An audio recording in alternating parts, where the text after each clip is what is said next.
अस्सलाम वालेकुम नाज़रीन, आवाज़ न्यूज़ सां गॾु आऊं आहियां बिशारत सुमरो ऐं मां आहियां काइनात शेख। हाणे रुख़ कंदासीं हेडलाइंस जो।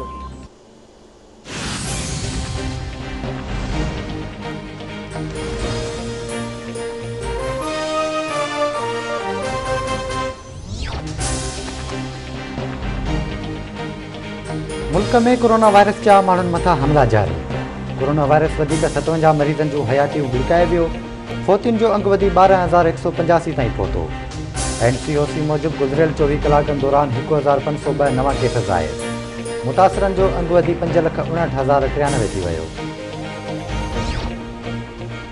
हुकूमत ऐं सरकारी मुलाज़िमनि विच में ॻाल्हियूं कामयाब। मुलाज़िमनि जो नोटिफिकेशन जारी थियण ताईं धरना जारी रखण जो ऐलान। इस्लामाबाद डी चौक समेत मुख़्तलिफ़ हंधनि ते सरकारी मुलाज़िमनि जा धरना। हुकूमत पारां ग्रेड 1 खां 22 ताईं जे मुलाज़िमनि जी पघार में 20% वाध जी ख़ातिरी। गिरफ़्तार कयल समूरो सरकारी मुलाज़िमनि खे बि आज़ाद कराइण जी ख़ातिरी। मुलाज़िमनि जो चवणु आहे त नोटिफिकेशन जारी थियण ताईं धरना जारी रहंदा।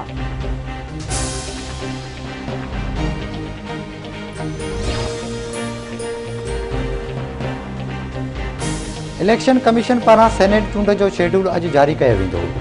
वोटिंग लाइ 3 मार्च जी तारीख़ मुक़ररु थियण जो इम्कान।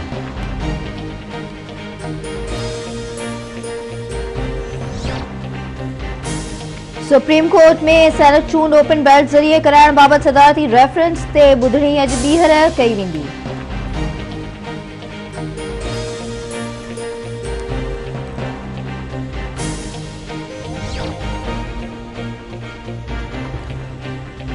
सेनेट चूंड खां अॻु PTI खे धचको। मुज़फ़रगढ़ खां चूंडियल MP खुरम लिगारी पारां पार्टी खे छॾण जो फ़ैसिलो। खुरम लिगारी पारां सेनेट चूंड में वोट न ॾियण जो ऐलान। खुरम लिगारी जो चवणु आहे त तक जे मसइलनि बाबति केतिरा ई भेरा आवाज़ उथारियो आहे, पर को बि ॿुधण वारो ई न आहे। अवाम जा मसइला हल न थी सघनि त पोइ कहिड़ो फ़ाइदो। इमरान ख़ान यूथ जो नारो हंयो पर अमल न थियो। ॿिया MPs बि पार्टी छॾण वारा आहिनि। Army chief general Qamar Javed Bajwa जो लॉजिस्टिक इंटेलिजेंस जो दौरो। ISPR मूजिबि ऑपरेशनल तैयारियुनि बाबति ब्रीफिंग ॾिनी वई। Army chief one window operation जी वाखाण कई।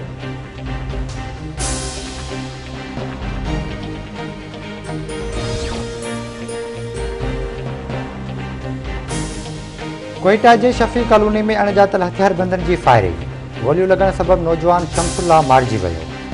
इस्लामाबाद पुलिस वाक़े वारे हंधि पहुची लाश खणाए अस्पताल मुंतक़िल कयो। पुलिस जो चवणु आहे त वाक़े जी जांच कई पई वञे, जल्द जवाबदारनि खे गिरफ़्तार कयो वेंदो।